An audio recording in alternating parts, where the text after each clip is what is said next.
Hey, welcome to the Hooch, everybody. You got Coin Mac here and the one, the only Michael Harris. And we What have is an up? excellent show tonight for you guys. We're going to be talking about Memorial Day, and then also we're going to kick back, watch some TikTok videos, and just generally have a good time and remember all those that aren't here to have a good time with us. So, be back in a second after this cool ass intro. Welcome to the Hooch, where the only place more messed up than your house is the barracks on a Friday night or the VA. So get ready to stand by for your weekly dose of toilet humor and shenanigans from your fellow veterans, Coy Mac and Michael Grizzled Grunt Harris. Oh, that was weird, having a little choppy on my end. I don't know if that was choppy on your end, but it was on mine. Anyway.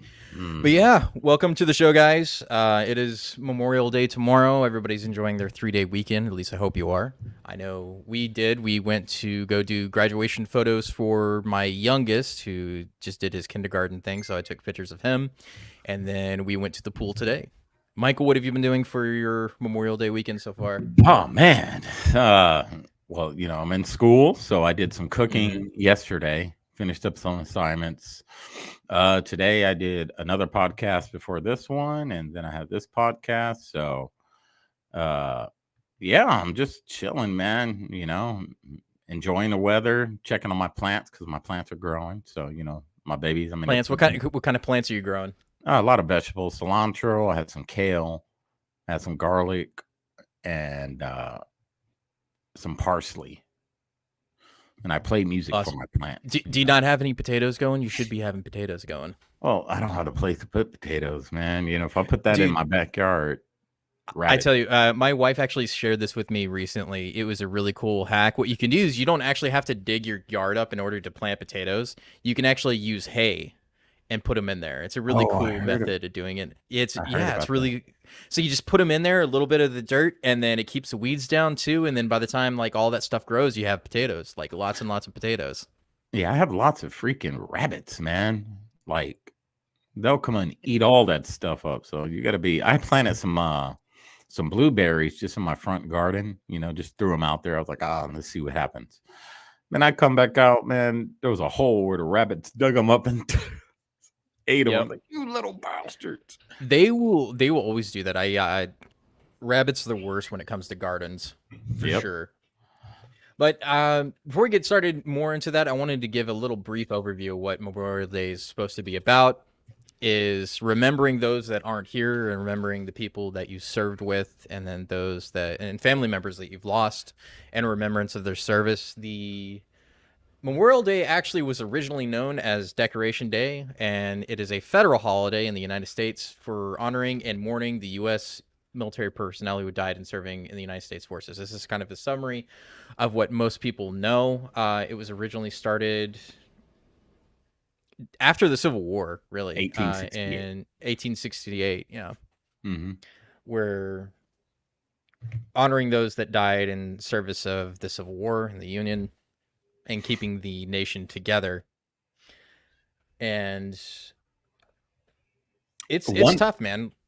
Yeah, one thing that how it started out. So it started, like Coy said, after the Civil War, 1868, and they started out, I think it was in New York, placing flowers on the graves of the dead. So it's just they created this Remembrance Day, and they used to go out and place flowers on the graves of Union soldiers. So before it became what we have now, it was just a holiday pretty much to recognize Union soldiers only. Union. Yep. Yeah. And it was changed in 1966, I think. Yep, 1966 is when they changed it, and the birthplace was Waterloo, New York, as the actual day for city for that. And I think for a lot of us vets, it's kind of a somber day.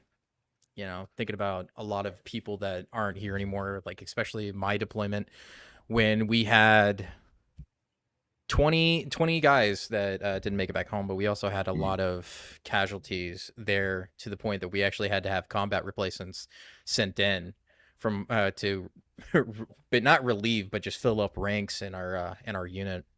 Not only that, my unit 27 also has the highest amount of suicides in in the U.S. Armed Forces, which is really, really hard to do, to be the entirely high number. And we've had it so many times now that it's hard to do those funerals, especially when it comes to suicide. Yeah. You know. Yeah, it gets hard over the years, man, and I see a lot of things happen to people I know through social media. I mean, there was people when I was deployed last time to Afghanistan. Thank God I didn't lose one guy, but and we were in a lot of firefights. And we just didn't lose anybody, and not just me. It was just everybody in our group that we went out with. We didn't lose not one person, not one. Well, no, we had an injury from a grenade, but there was a captain who was on the same cap that was killed, and that hit that camp hard, man. We knew who he was, we saw him, but we didn't know him personally. But of course, a lot of people did. So I remember we were going out for our last mission, and they were like, we had to go by the morgue, and they were like, hey, we got to stop by the morgue real quick to see this captain off. And that's a real hard thing, man, for anyone to see. It's on the service member side, to see somebody that's wearing the same uniform as you, lying there, gone. That's a hard thing for anyone to see. It makes you realize that, when you go out, don't get comfortable, don't get complacent, because at any moment in time, this could happen. So, it was an eye-opening experience for us. Life is precious, no matter how hard you think you are. Don't get complacent out there. And I'm not saying he was, but it was an eye-opening experience for my guys and myself, because we were kicking butt out there, dude. We were doing what we do, and that moment right there was like, all right, guys, don't get too cocky. You know what I mean? Because at any moment in time, we could slip up. But Barbara was asking, is the number of veteran suicides still 22? I think that's kind of the average, the 22 a day, but it might be higher, but I'm not entirely sure.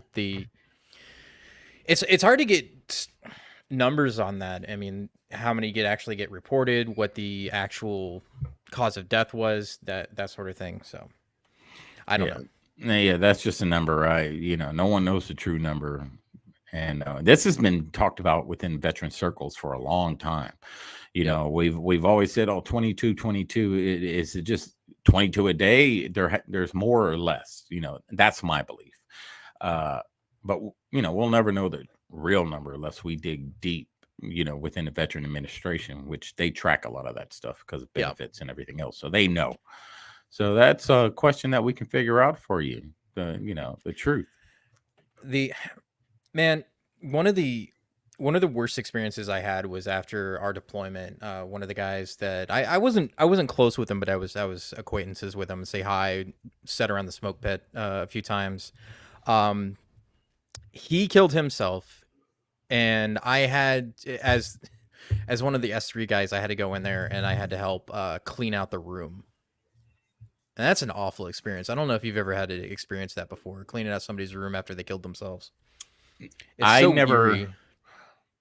never had to do that, but we did have a sergeant kill himself, my very first duty station. And that was my first experience with suicide ever. I've never known no one to do that. I was 19, I new to the Army still, and we just got back from NTC. I'll never forget this. And we got done with PT, and it was crazy because, he did PT. He called cadence. He did it all. He ran with us because, you get those big runs when you come back from a major training event. So it was like a battalion run. We got back. They was like, all right, everybody. And he was a squad leader, E5. They was like, all right, everybody, go back, take a shower, be back down, blah, blah, blah. Norm. So we're all coming back down, after we did hygiene and chow. And there's like MPs and yellow tape everywhere. And one of the squad leaders runs up to all of us guys walking from the barracks. And he's like, hey, you guys just stay here. And we're all looking like, what's going on? We had no idea. And they had told us, I forget, it was so many years ago. I know he was a black dude. And he had killed himself in his car. right after PT, never went home. Mm. So like you just never know. And it's there are signs, but there's some people that don't show you the Yeah. signs. No, that's There are true. some people that do show you signs, and there's others that don't. And no one would have ever known, but we knew he was having marital problems. That's one thing they were talking about. He was having marital problems, but That happens a lot. That's an yeah, easy story but no to one thought follow. about it because he acted normal that morning, just That normal. was the same with the guy I was talking about, dude. Like I like I said, I was acquaintance with. I wasn't close to him, but like every time I saw him, he didn't seem like the kind of guy that would do that, Mm-hmm. right? And the reason why for me it was unnerving, especially I'm like 21, I think, at that time. Like it was right before I got out, or no, it wasn't when I got out. It was later on in that. It was a couple, probably 20. I think I was 20, if I remember right. And I had boxing up his stuff to send back to his parents was the worst experience I think I've ever had in service. Like it's one of the worst. I wouldn't say it's the worst, but it was one of the worst, dude. Because like packing up his belongings and then putting like his ID card and all of his like personal identification in a box and shipping it off to his parents was just gut wrenching. I wouldn't wish that on anybody. And that's a very eerie thing. And regardless of how as veterans look at Memorial Day, regardless of the circumstances of their death, we still remember the people we've lost from the demons that they were dealing with, or we've lost in combat. Memorial Day itself is for the fallen during a war, during any type of conflict.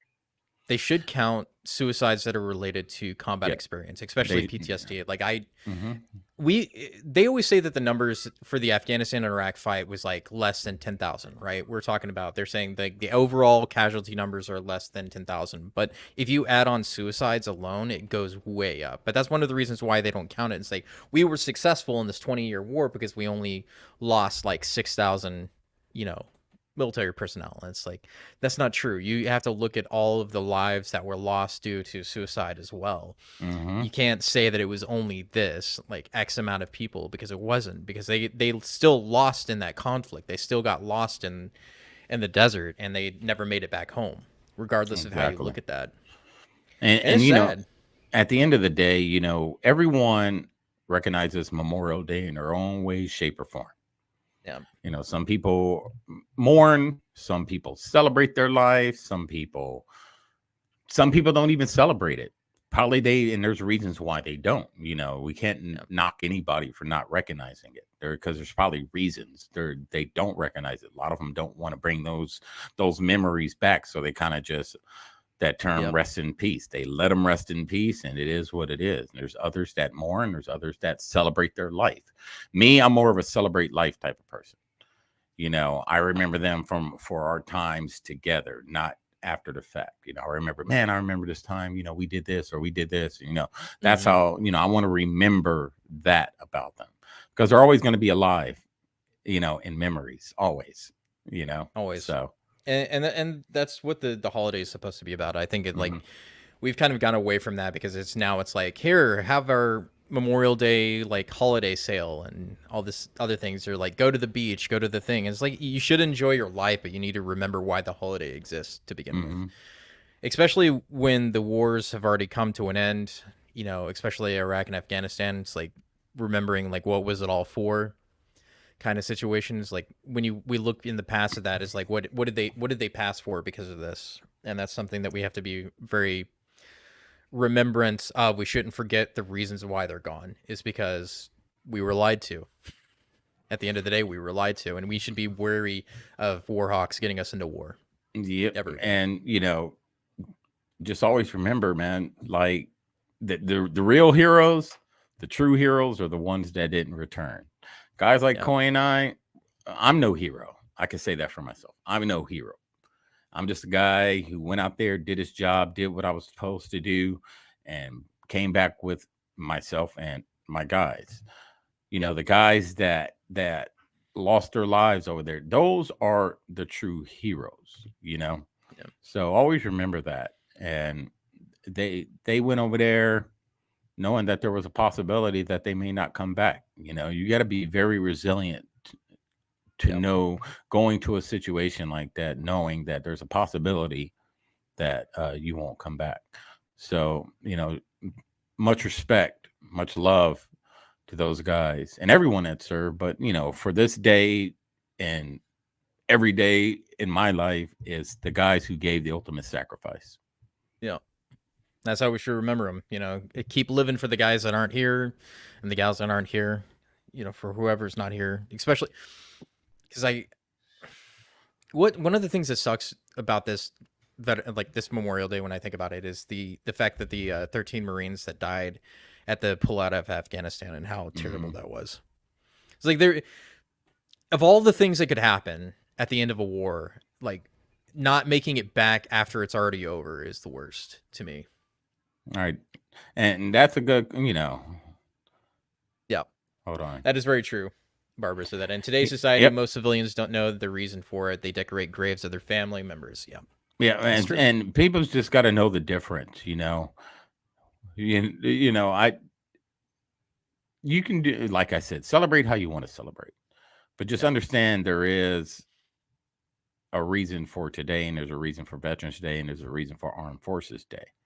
Know the difference in those days, because you shouldn't be thinking a veteran, to me, this is me, thinking a veteran for a service on Memorial Day. You know what I mean? It's just, it's not about us today. You know what I mean? No. So just understand the difference in the days. You know what I mean? Yeah. I'm not posting any pictures of me in uniform on my social media accounts because I understand that today is not about veterans, or it's not Veterans Day, because even Memorial Day, those guys are still veterans.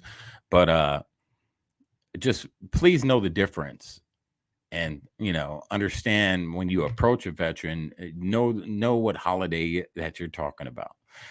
You know, just understand if they correct you, they're not doing it out of anger or spite. They're doing it just to let you, inform you that, hey, today is for the fallen. Yep. And before we move on to something a little bit less sad, I want to go ahead and play taps and give a moment of silence for those that aren't here as well. So let me bring that up.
Ooh.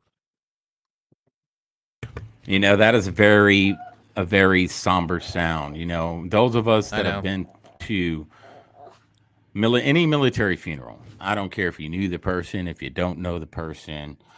You know, when I went to my grandfather's funeral, he was a vet, and when he passed, they played taps, and that hits you in the feels every single time. Every time. It always gets me teary-eyed, I swear. Yeah, it's just one of those, you know, it's one of those sounds. One of those sounds you never get over. That makes you about that, Corporal. Realize and thank God every single day that you made it back home. Yep. All right. Now for the fun stuff, we're gonna go into some TikTok videos to liven things up a little bit. and have a little fun. So this is Horror Stories of an NCO Part 2, but I think most people can agree with this one. Oh no. Where'd it go? I lost the page. Oh, there it is. All right, let's kick off this gear inspection. Where is your gear? Well, funny story about that, Corporal. I came out here and set it all out like you told me to, and then I got hungry. I went chow, and I came back and it's gone. You left your gear outside, unsecured, and just went to chow. Yeah, I was hungry. What else am I supposed to do?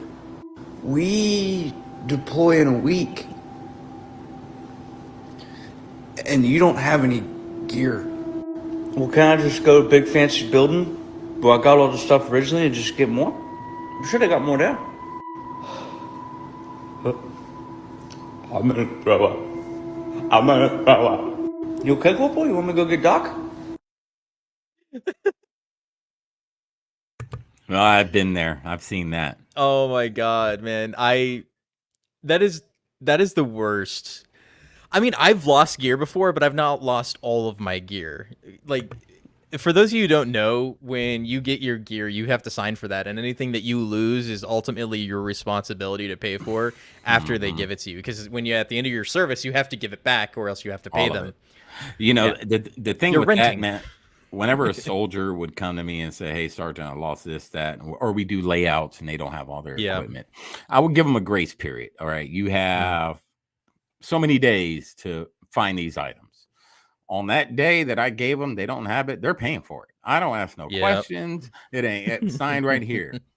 You know what I mean? And Yep. both of us have gotten out the military, and the messed Oh, up part man. is that you have to turn in every single piece thing. of equipment that they gave you. So I did almost 22 years. So Yeah. I had almost 22 years worth of stuff I had to turn That you were in. issued. Oh my Yeah. God. Luckily, I was pretty God, good man. about it. There was little things I was missing, like an old school ammo pouch. You know, the old So, school some one? of the dumbest stories I've ever heard about that is like guys that were literally like wounded in their gear, right? And then like they try to wash all the blood out and stuff. They're like, yeah, we can't take this back. It's not clean. How am I supposed to clean it? Kind of situation. It's got blood on it. It's like, well, I can't clean it. Well, we can't take it back. Well, I can't clean it. You got to take it back. It's Oh, so the guys yeah. had to go buy another one, even though they were wounded in it, and then like had to do it anyway. It's like so stupid. CIF was Oh, horrible, man. man. And literally SIF is a terrible place, you would spend genuinely. all this time scrubbing and cleaning and all this just to God. go there for them to kick it back. And you're just like, you Yeah. mother. And then you wouldn't even clean SIF it. and the Armory, always the two Yeah. worst places. You wouldn't even clean it. You would take it back. Wouldn't even clean it and just go back the next day and they'll take it. As long But- as you get that one guy that doesn't give a, you know, his Fs are broken, like he doesn't care anymore. He's like, yeah, just I'll take it. It's fine. Yeah, just if whatever. you get that guy. But if you get that one, you know, that one like bigger lady that was always mean. Yeah. Yeah, she had it out for everybody. She did not care. There's Or there's the- always that one lady. Or the former first sergeant. Oh, Sergeant Major God, those are the worst Still dudes. thought they was in, and they inspect your stuff like, oh, what is that right there? Get out of here. Yeah, Take that they stuff." get out and they take the civilian freaking contractor job on base because they don't want to leave. But the good thing, I mean, it was good and bad. So Yeah. I forget how far I was in, but it got to the point to where whenever you PCS, you would take all your gear with you, so you wouldn't have to go through a whole CIF process again. So, you know, you wouldn't go to CIF unless it was some special gear that you needed, like winter gear or whatever something Yeah. new came out. So it was a good thing you didn't have to go through that process, but it was a bad thing when it was time to get out, because you got to imagine Yeah. all that gear you had to keep up with that you weren't turning in anymore. Because usually at CIF, you can be like, no, I don't want that. I don't want that either. No, I don't need that, you know? Yeah. But My experience was when I lost gear was the worst because it fell off the back of a truck. It wasn't even my fault. Like it was in the truck and it fell off. And it was my entire pack. Like my rock, it was just gone. I would have, yeah, you would have been screwed with me. I would have been like, well, it sucks to Yeah. be you. You should have secured it better. That's basically what I got. And he's like, well, you got to go buy it now. It's like, shit. Yeah. Do you know what was in it? You should know what was in it. You had a packing list, right? Well, you okay. You had a packing list. Yeah. But I didn't put it. Hey, that's what we're going off. We're going off the packing list. That's how I used to do it. We're going off the packing list. The packing list said you had all these items in there. That's what you're paying for. Yeah, that's basically what happened to me. And but yes, Barbara, like sometimes I miss it and then sometimes I don't. I think everybody has a love-hate relationship with the military. Yeah, some days I do. But, you know, it got better the higher up I went. But, you know. Well, yeah, it's obviously better if you go up. Yeah, it had a lot more leeway. But I remember one of my assistant gunners, right, from my gun team. The gun team always rode on the platoon sergeant's truck, you know, so the gun team's on there and, you know, we're doing an early morning movement out in NTC out in the desert. So it's like 4 a.m. It's dark, So I'm on the radio, making sure everybody has all their stuff, doing their green reports, their status reports. So I'm writing it all down. And I had my medic who was a sergeant and I had my gun team back there. And I was just like, hey, check all their freaking sensitive items. Give me a thumbs up, you know, make sure while I'm up here. So, you know, non-commissioned officer in the back. He taps me on the leg, gives me a thumbs up. I call it up. Hey, this is a blue platoon. We are green to green. So I'm getting down. We're rolling, right? We're in the middle of this live fire exercise. We're rolling. We already been rolling for a couple hours by this time. So I get a tap on my leg. And I look down, I go, what do you want? Sergeant, I can't find my weapon. Oh God. I'm like, so I had my headset on. God. I'm like, what? I can't find my weapon. I'm like, you know, my heart started it started beating real fast. I'm like, oh my God. So I get on my FBCB2, you know, the little computers in your vehicles. Yeah. So I send XO. Him and I were cool. I sent him a direct message. I go, hey, one of my guys can't find his weapon. I think he left it at the last site. He goes, what? Oh, God. That makes everybody's heart go, oh, no. We were told, this goes all the way up, though. That's like a sensitive, a serious report. So it goes, you know, we're doing a live fire, the CO's coming across. My OC's coming across. Oh, man. So the OC finally comes across and says, hey, we got the weapon. So I'm like, shit. Nice. So the CO and all this were like, we got the weapon. I said, no, sir, we're going to drive back and do hands across the desert. That's what we're going to do. We're going to go back today. He's like, okay. So I took my platoon back to the freaking area and we got out and they were searching for that weapon. I knew they had the weapon the whole time. They were out there walking the desert. But it was teach him a lesson. Yep. Yep. And then the sergeant major calls me over. Hey, dude, your platoon is this, that, and this. They're undisciplined, Sergeant Harris. And I'm looking around at the headquarters talk area, and they're all out of uniform. And I'm like, Sergeant Major, what about them soldiers over there? Aren't they part of HHC? And he just kind of looks at me. It's like, and I was in E7 at this. Yeah, I was in E7, and I was just like, I'm getting ready. I don't care. I don't care. I'm out. Yeah, dude. My unit had their favorite thing of when you did something dumb and you lost something important, they would serialize a rock, and you would have to have that every time they were looking for serialized gear. It's like, you got your rock? Yeah, I got my rock. Is it dummy strapped to it? Yeah, that's basically dummy strapping it is putting 550 cord on it and tying it to your belt, and that's what they would make us do. It's like, did you lose gear? Yeah. Well, guess what you get? You get the rock. You just serialized rock. Remember the term dummy cord or dummy strap? Yeah. Because some dummy lost something. Right. And now they created this. You know, I remember we was in Iraq and our lieutenant, I think I told you this story about Lieutenant Breen. We called him Breen. I think so, yeah. Breen is the penis. That's what we call him, right? That's right. He was a former Marine, but he had been out the Marine Corps for like 14 years. Oh, okay. So he was like one stint and then he got out and came back into the Army. Yeah. Got it. Then he decided to join during the global war on terror. He was like, at that time, I was 30. He had to be in his 40s. He was way older. And we used to tell him, he used to wear butt packs. We didn't wear butt packs in the Army like that, but he always wore his butt pack, you know, and he used to put his nods in his butt pack. Yeah. And so when we saw gunners, we're doing PCCs and PCIs and everybody gets checked. He goes, hey, sir, you might want to dummy cord your nods, and you should put them in your cargo pocket, not in Yeah. a button. He goes, no, they're good back there. They're good back there, right? So I wasn't going out that day. Yeah. I was part of the sergeant of the guard that day. So my team leader took over the squad.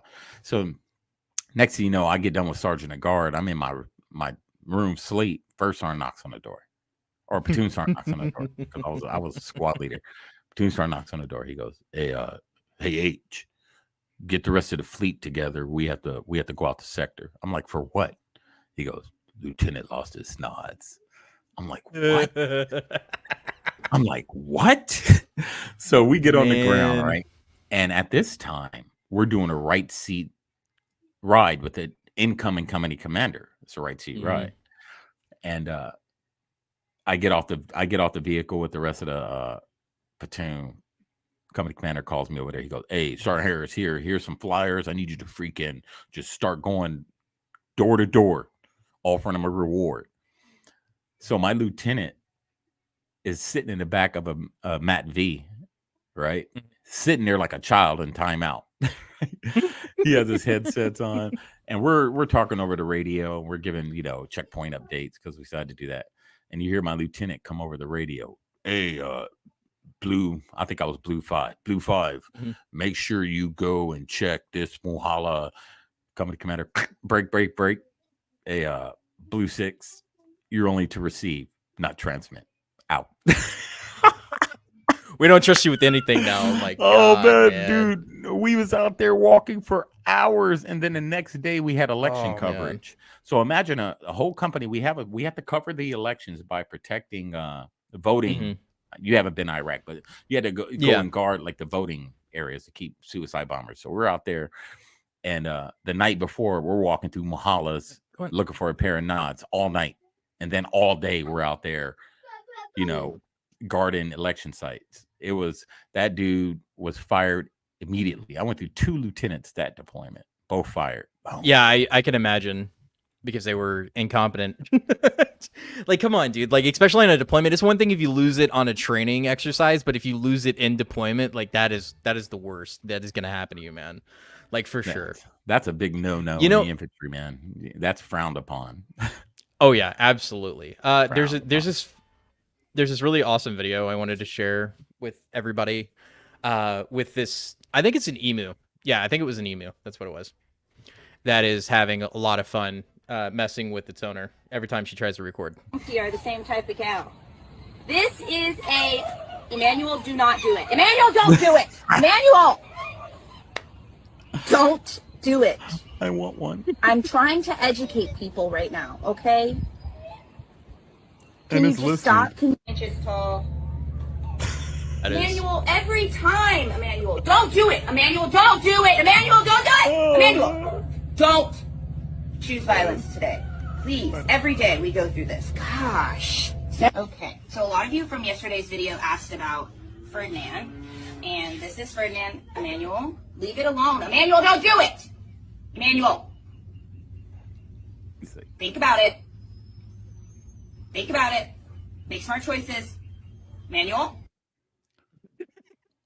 I love it's it. It's like every dog or cat ever, like, kind of situation. Don't do it. Don't or cat or kid, like a 5-year-old. That's what it is. I heard emus just are differently.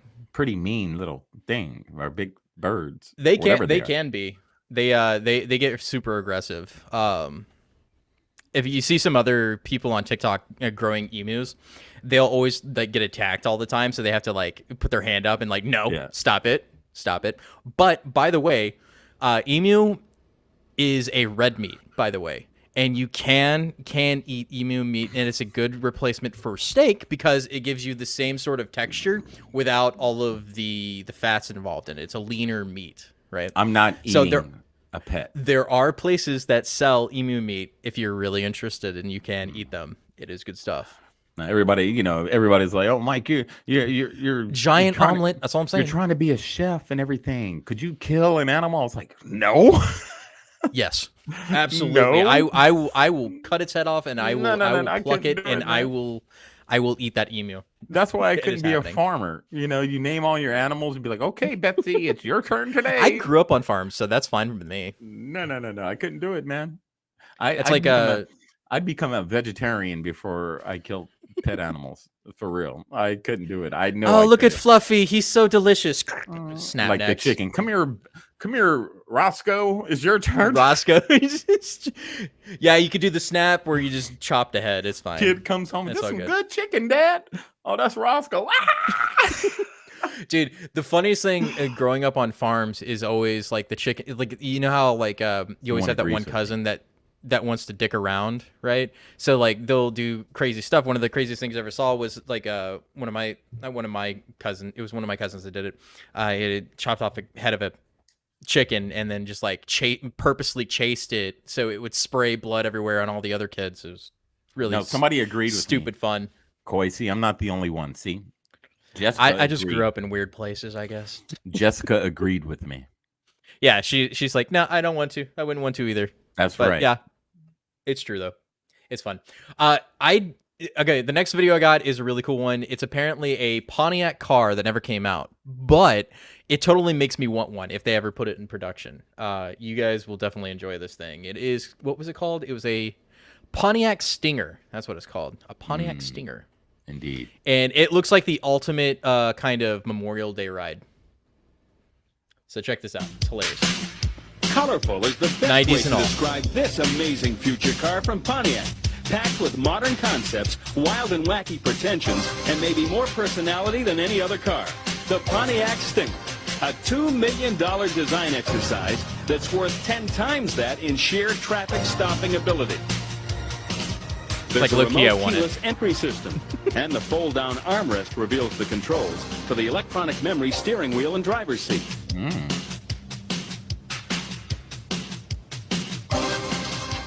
Once you get in the car, there are electronic and manual adjustments for the instrument cluster and the tilt steering wheel. If you've taken your Pontiac Stinger to the beach, but you've forgotten your beach chair, fear not, this car has the answer. Just remove one of the upholstered inserts from either one of the front seats and you're Dude, home that's cool. free. That's cool. If you love music, there's plenty on board the Stinger, including an AM/FM radio and a funky-looking CD player in the center console. Under this cushion, there's a pull-out AM/FM cassette player that you can take anywhere. And if you Cassette like player. a lot of nooks and crannies, how about a couple of pull-out storage bins under each front seat? And the outside door panel of the Stinger is actually a removable storage pod and ice chest. It's a cooler. There's a portable vanity case for binoculars and a compass.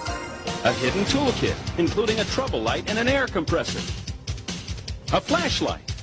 2 portable vacuum cleaners that are easily stowed on board.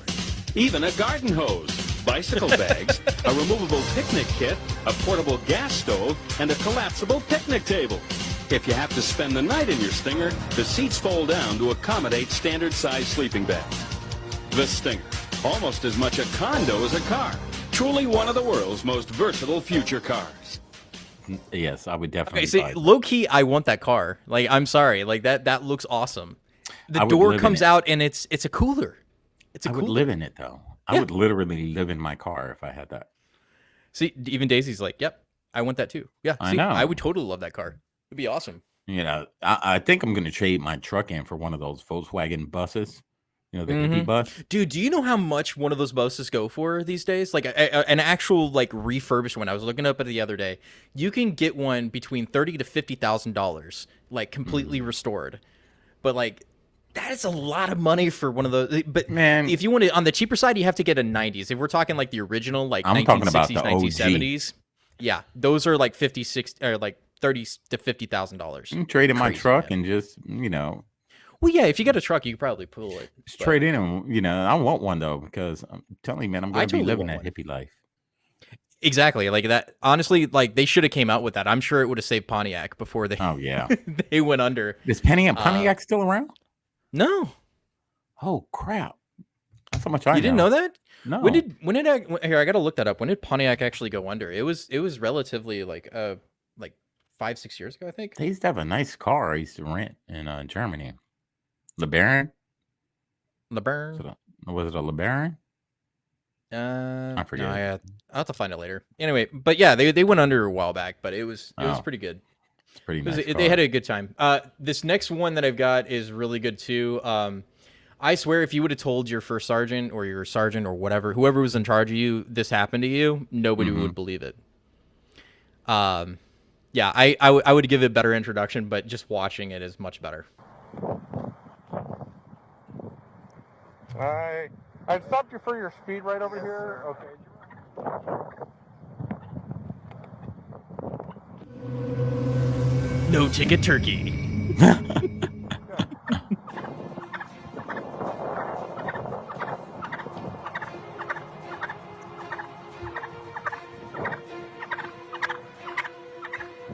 Oh yes, son. You want to give him a ticket?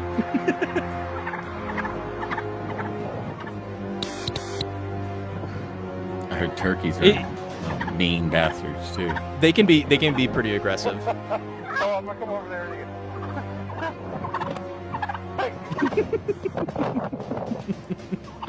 Why are the little things like that so mean? I know, right? Like Chihuahuas, they're always mean. Yeah, you heard that, Petunia? Here. Mean. You're not getting a ticket. He don't want you to He's get mean. a ticket. Oh man. He's just having a time. He can't even get back on the bike. To get away. I'd get on that biking, hug that turkey, and Look, it runs away as soon as like he starts to leave. It's just like, huh? He's vicious. I love but that. nobody would believe that story, right? You go to like, hey, sergeant, I'm sorry I'm late. It's like, why the hell are you late? I got pulled over by PMO, but then like this turkey attacked him, and then they let me go. Hit that hard button, America. Hit them hearts. Yeah, I don't know, man. I'm not saying I would never like kill an animal. The animal would literally have to be attacking me for me to Yep. do But like something. like Jessica said, it's on his turf. Like he was on his turf. So True story. But true story. I just But still, I already named that turkey. I would So- love that. Like, could you imagine how lucky that would Beverly. be? Nobody would believe that story unless you recorded it. Like nobody, I called that turkey Beverly. right? You know. I Name sent a- this video to you too. This is another. The next two ones are military related, and this is just people having a bad day. On this one. Oh yeah. He's gonna hit. I remember these. Hey, days. Slip! You need together. Too late, fool. Hey, he's coming in hot. Well, yeah. Look. So let me tell you something. I know what drop zone Let me that tell you. was. Let me tell you something. That was dang, it was at Benning. It was it man. looked like Benning. It was like one or two drop zones. That was either Bragg or Benning. One of those, the big ones out there. Fryer or Fryer was on Benning and Sicily. So it was either Fryer or Sicily. I really couldn't tell.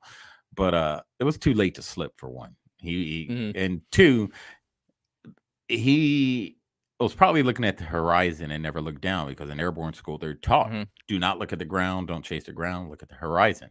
And that's where you got that oh shit at the end because he was probably looking at the horizon like he was like trained. he's supposed to. Yeah, like he is trained to do. And then when it said slip, he looked down and that's when he said, oh shit, because if he was actually it's not saying that you just Oh, can't man. look down. Yeah, you do want to look down because you want to make Yep. sure there's nothing on the ground that you're going to hit. But he just like, I was trained to look at the horizon. Oh shit. Oh shit, going down. By that time, Oh, it was man. too late to pull slip, man. Yeah, But- no, it was definitely too late, dude. Yeah, Like, I remember my second jump. It was Fryer DZ, and perfect exit, perfect day. Boom, got out the plane. I was like, perfect. And there was a creek bed, and they were like, whatever you do, don't land in a creek bed.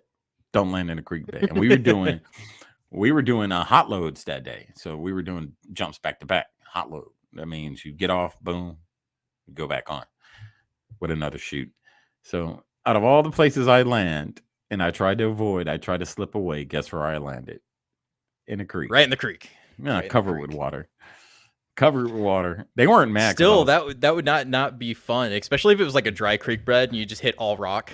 it wasn't though. At Yeah. least you didn't have that. Yeah. I mean, upset that I didn't get to go to jump school, but I'm also glad that I didn't go because I don't have to worry about that now. So Yeah, it was fun. It's an experience. Knees and a I breeze. bet. I Yeah, it was an bet. experience. This next one is also an experience, by the way. I don't know how to feel about this, but then it also is like I get it.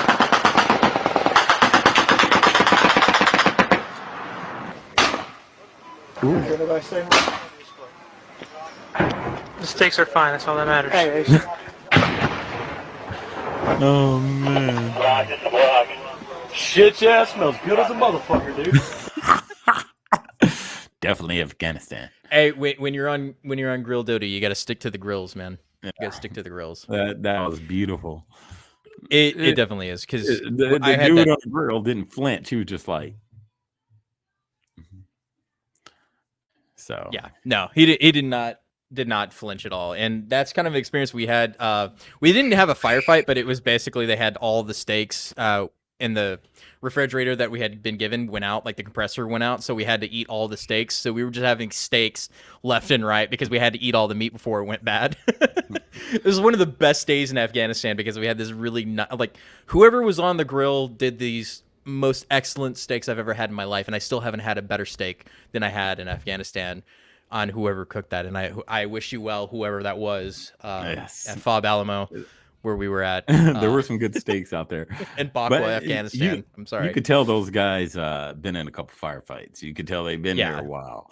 Because no shit's given, man. They were very comfortable and very comfortable.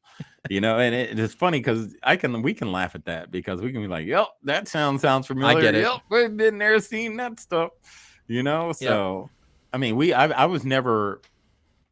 Well, I'm not gonna say on a base that wasn't actively attacked because I was. I'm talking about like a cop because you could tell they was kind of on like a smaller base. But you know, we took fire, but we never had like rounds popping off in the middle of our freaking patrol base like that. That's insane. Yeah, our base, our fob, they learned early on not to get too close to us, and then they would always shoot rockets at us all the time. So like that was like the main source of incoming was just like straight up rockets, and then it would be our mortar team, my team, that we would be firing back at them. So we'd always get into basically a rocket fight with each other until they learned our effective range, and they're like, "We'll stay in here," and then they're like, Sergeant's like, "F that." Make them go higher and then shoot Woolly Pete at them and just white phosphorus. Ooh, I'm telling. Right? It's like right in those trenches, like, fuck them. I'm telling. Where are you firing at? Oh, we're the tree line, you know. Well, thank you for catching the live stream. We're actually about to end it too, so you're gonna have to catch all the later part of the episode. But yeah, it's good stuff. Thanks for showing up. Yeah, and you know, I remember in Afghanistan, they were like, because we were an infantry platoon with an ODA. So I remember they were like, "Hey, you know, we need all your leadership to go to the LZ because you guys are gonna get picked up and they're gonna take you out to the COP." And the COP was small; it was in the middle of northeast Afghanistan. We were out in Nangarhar province, right? So I remember sitting on the LZ on the flight line, and these blue helicopters. They looked like Chinooks, but they weren't military. They landed, and they were like, "Sergeant Harris, we're here to pick you guys up." And I'm looking at it, and they're civilians. They're like British dudes or Australian or something. They're like contractors. So I'm looking. I'm like, "There's no weapons." They're like, "You guys got the weapons." So you are the weapons. Yeah, dude. We're throwing all our stuff on there. We're on these big helicopters. Like I said, they look like Chinooks, but they weren't Chinooks, and they're blue. And they like, and you can see them just mapping the earth through these mountain ranges. And oh, really? I mean, we made it to our destination fine, but then they landed, and you're out in the middle. You know, you're on this COP out there, and that was just an experience. You know, no guns. You guys don't have no 50 cals and no nothing on here.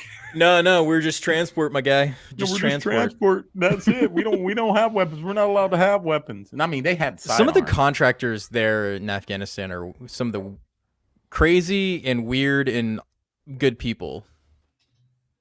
Yeah, I mean, and there's big money. That sucks.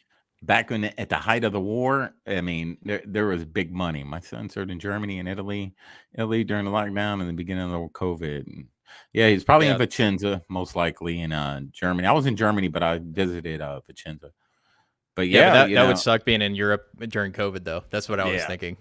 Did Ugh. I go during? No, I went way before COVID, back in 2016 or something like that, 14. Yeah, it was a while ago. When I went to Italy, right? And I was like, Yeah, it was way before COVID ever hit. yeah.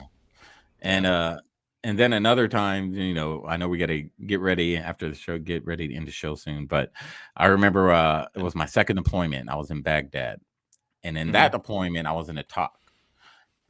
I had to do, staff time. So I'm sitting there, and I'm talking about not a normal talk. It was a jock, right? The jock.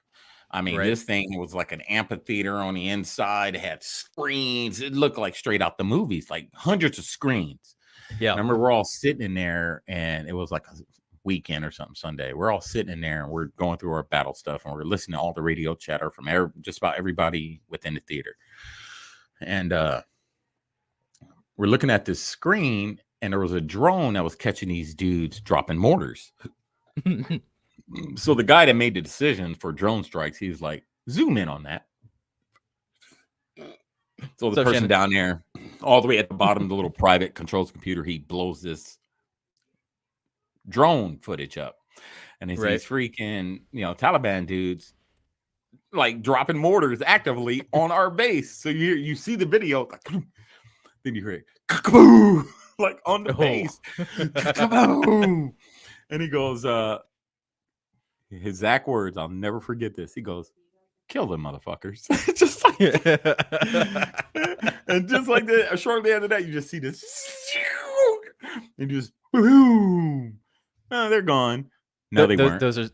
They weren't gone. Those are status. No. The drone killed some of them, but then the vehicle takes off and it's on fire and it's like driving. And he goes, don't fire again. Follow them.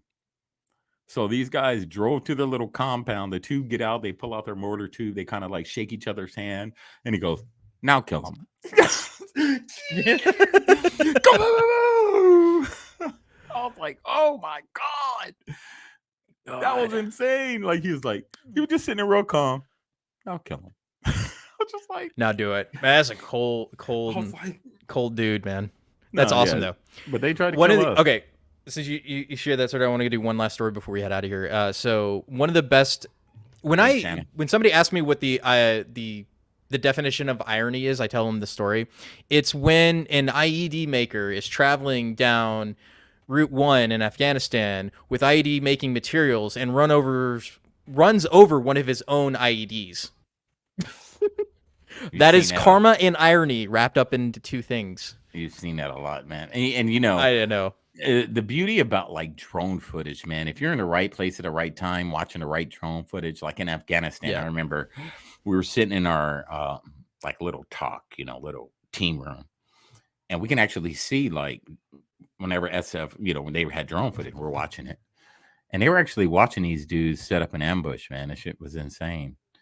They were like actually watching them. They were like, who is that? What are they doing? What are they doing? Yep. And no, they didn't make it. They didn't make it. No, and that's kind of the crazy thing that we're seeing in Ukraine right now is a lot of that drone footage. Like the Ukraine war is even more like recorded than ours was. Like from like early 2000s to now. Like there's going to be much more footage coming out of Ukraine based on that war with drone footage and like commercial drone footage and everything. It's crazy and clips from video games. Oh yeah, absolutely. Video game totally. Clips. But yeah, I know we got one more. And them dropping mortars from the or grenades from the freaking drones. If you've seen any of those videos, those are nuts, man. Yeah, that's kind of. I wouldn't show them on here, but like it's pretty insane, man. No, peace. Well, don't we have something else that a surprise topic that we were gonna discuss real fast? Oh yeah, I totally forgot about that one. I gotta deep. I gotta reminiscent. Bring it back up in. I don't have it up anymore. No. But it basically was the joke of the guy that ran into the White House this week. So Susan asked, "What do we serve in?" I served in the Marine Corps, and he was the Army. Mm-hmm. Yeah. So the dude that crashed into the White House is a white supremacist with a Nazi flag who happened to be an Indian dude with who was a migrant, right? So it was a migrant Indian who went on a apparently tirade about going after the president and had just happened to have a Nazi flag on him because he's a white supremacist apparently, because we're running out of so many white supremacists that we needed to outsource to Indians and Mexicans. That's where we're going with this now. Everybody that's not black is white these days, Right? And they or were white like this. adjacent. White They adjacent. laid that's the word. they laid that flag out, and they were like, They put more care into laying out the Nazi flag than they did the American flag, man.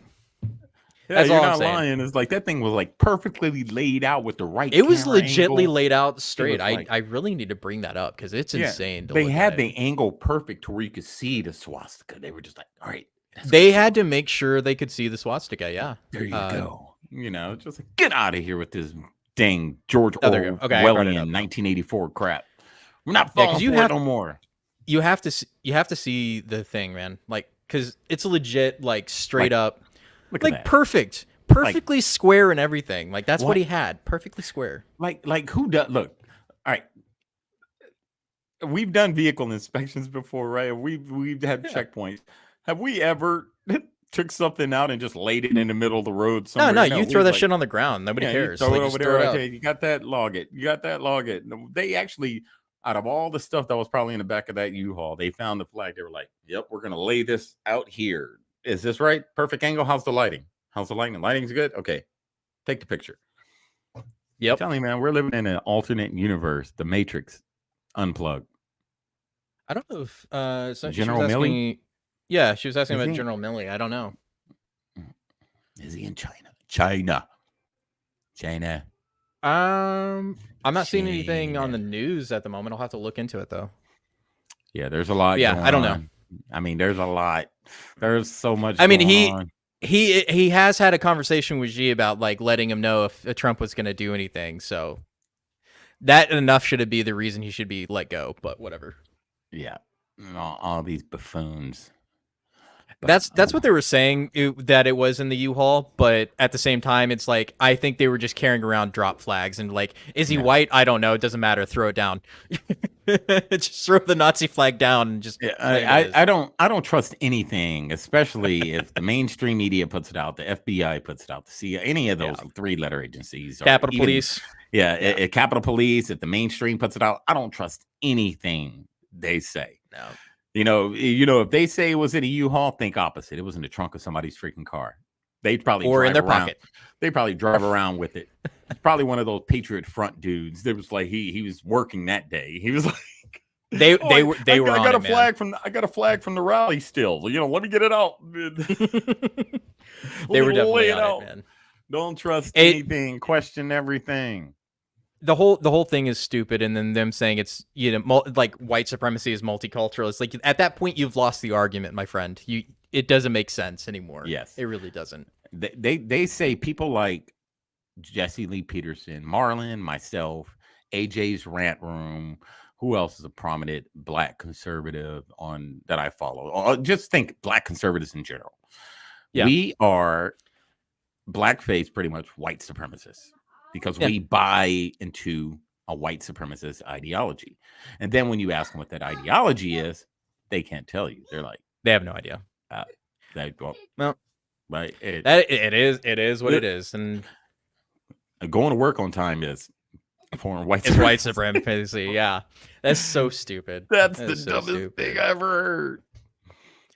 But anyway, I'd like to go on more, but my son is losing patience and he wants hear him. to go do something. Yeah. So I'm going to go ahead and sign up for today. You can catch us every Sunday at 6, guys. And then you can follow us at the Hooch Podcast. Before we go, also, if you're going to buy games and you're going to want to save yourself some money, you can go to Instant Gaming. We have the link in the chat. You can save up to 90% off. I use it all the time myself. It's a great product website. Here's the website, Instant Gaming, where you can buy all your favorite games. Bolt Gun, I recently bought. It's actually a lot of fun. It is like Doom on steroids, but for Warhammer 40K. It's pretty awesome, not gonna lie. It's fun. It is fun. So So, Speaking like I said, of if you gaming, want- if you guys are on PlayStation 5, I go by the same handle on PlayStation 5. So if you want to link up and mess around on a little gaming, I'm down. And then get down, child. And then Jessica wanted to thank us for our service as well as everybody else in the chat. Thank you for thanking us. But just remember, it's not about us today. It's about everybody else that isn't here. So thank those that are lost. Play a moment of silence. And that'll be it for us tonight. So we'll see you next week. Same time, same place. We'll be at Savage Patriots. Are we doing a show tomorrow? Or Yes, is it we're not? doing Savage Patriots tomorrow. For most of you guys here, follow Savage Patriots. It's going to be about, you know, Target. So same time, same bat channel, you know, same exactly. Thing. Same thing every week. Just same thing, we'll be back. same time. Okay. We will be back. We love you, America. And we'll see you next time. And we are